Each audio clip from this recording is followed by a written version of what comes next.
Hi. A few days back, I had asked this question on my Instagram channel. What kind of a signal is growling?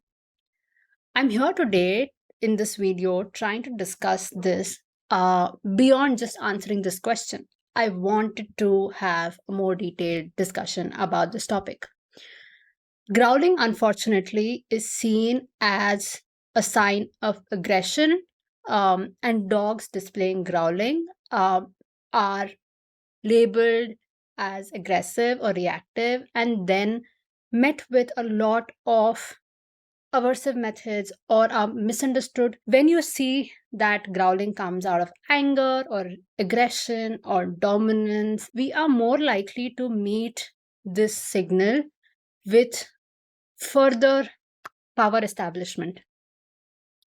But is growling really a dominance signal? When I say what kind of a signal it is, let's get this out of the way. Growling is a distance creating signal. What does it mean when I say distance creating signal? It is exactly what the term says, create more distance. So when a dog is growling, the best way to respond at the moment when they growl is to give them more space, create distance between this subject that they're growling at and at the dog. The subject can be a human, another dog, another animal, could even be an object for that matter. It's about respecting their need for space and respecting their boundary. But more importantly, is growling the first sign of distance creating signal that the dogs give us? Are there any other signals to watch out for? Let's have that discussion. Before we move on to that, I wanted to think about this. Are there any other animals that give out distance creating signals? What could those signals be? I wanted to leave that in the comments as to what you're thinking, what animals and what are the distance creating signals, and normally, what do we do when we encounter these signals in other animals? So let's get started about what other signals we could be seeing in our dogs and how that can translate into distance creating signals.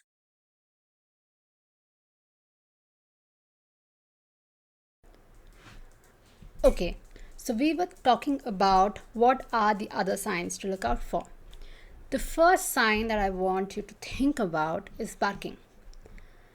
Now, there are different kinds of barks, but one distinct type of bark called the guard barking um, is very similar to what we see in terms of distance creating signal, like growling. Now, here's an excerpt from Barking the Sound of a Language by Ture Drugas, and this is a section from under guard barking. I'm going to read this out. The dog will move forward, lunging towards the object he's defending himself against, trying to make it go away. When a dog goes into a defensive mode, he might try to get away and out of trouble, or he might try to scare something or someone away by showing teeth, growling, lunging forward, snapping, barking, and eventually biting. But the bite comes at the very end if nothing else helps. You can see the context of this conversation. The entire section talks about how the dog is requesting, pleading, and finally, when cornered, ends up having to bite. They're requesting for space, they're requesting for distance. Let's go further. What other signs can we anticipate? Ears pulled back. Again, a dog looking very wary about this interaction. What else? Again, ears pulled back, also veil eyes, very tense face. Again, requesting for space from this interaction. Head turn. I feel like a lot of us miss this particular signal. A head turn, a very, very subtle sign of not wanting to have this interaction, right? some more examples of head turn. Dogs show this towards other dogs, dogs show this towards humans. Subtle head turn. Again, leaning away from that interaction when not wanting that interaction, leaning away. Again, trying to create that distance. Walking away, attempting to walk away. So many of our dogs are on leashes and they want to walk away but are unable to walk away just because they don't have enough space and freedom in that leash to walk away from that interaction.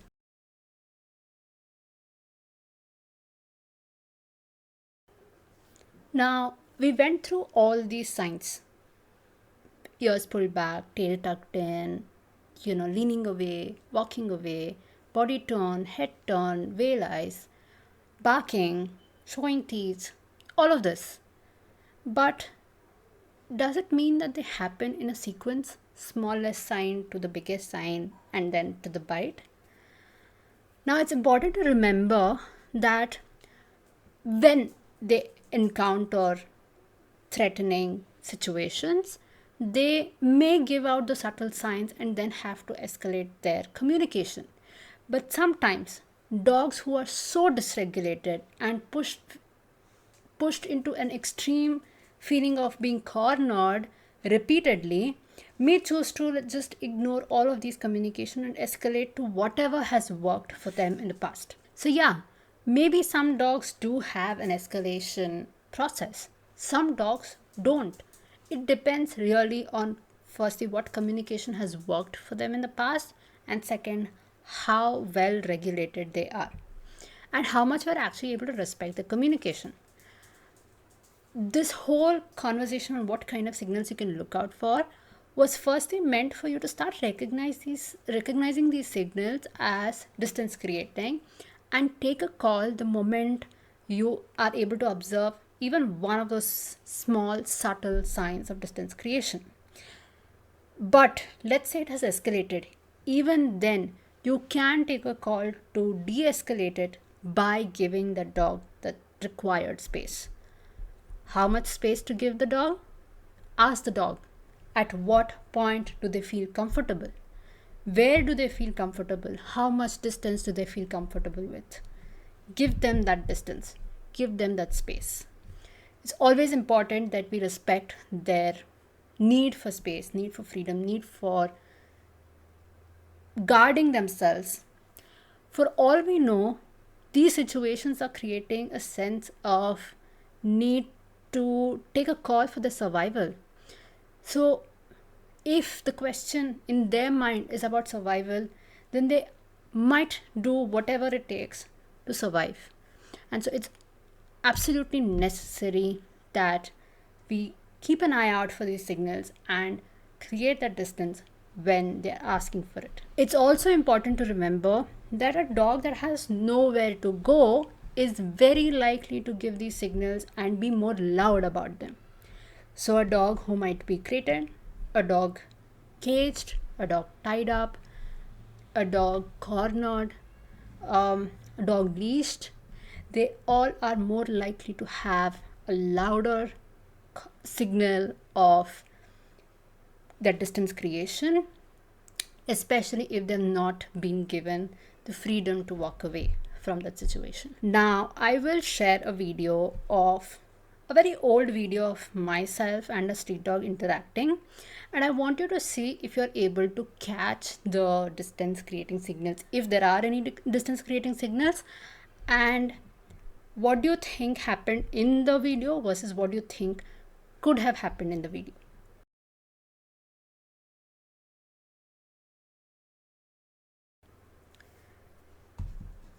So this is a video of me interacting with this street dog that I've never met. This was the once and the only time I've seen and met this dog.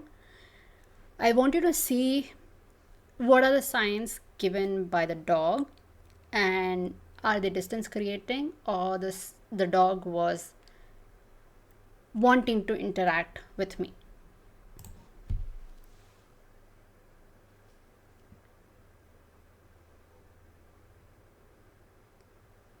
So one is no change in body language, either towards me or away, but suddenly head turn.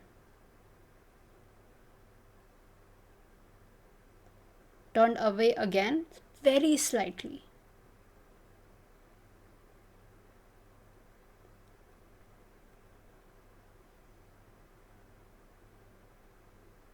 Sniffing my hand, but turning away from me.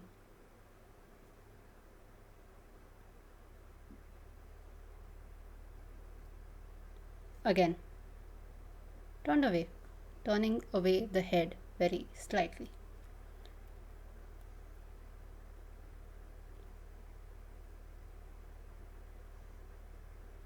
Ears are quite, they stand up, and there's a little bit of, again, head turn.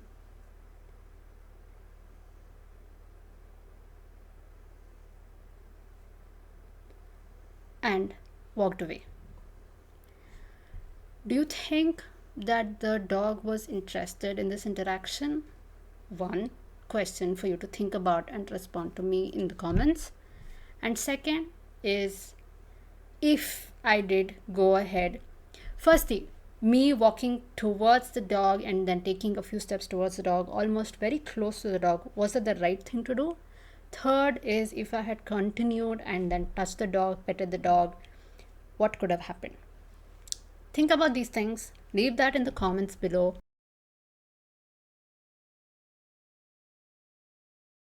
I want to leave with this idea that firstly, dogs do have the right to want distance from anything and anybody. It could be your own dog. Your dog could love you to bits and still want distance from you for whatever reason, right? Before we dissect, why is my dog growling at me? Why is my dog barking at me? Why did my dog bite me? Remind yourself that for all you know, the dog was asking for space and distance. And the next time you see these signals, give them that space, give them that distance.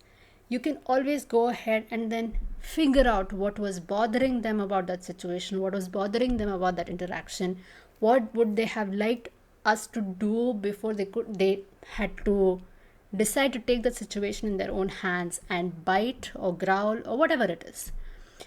But in the moment, create that distance. Before we start labeling our dogs as reactive, aggressive, dominant, alpha dog, and what not, let's just give them that distance when they're asking for that space. Remind yourself again, growling is a distance creating signal.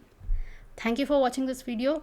Do subscribe, follow Dog Promise for more such dog behavior related content.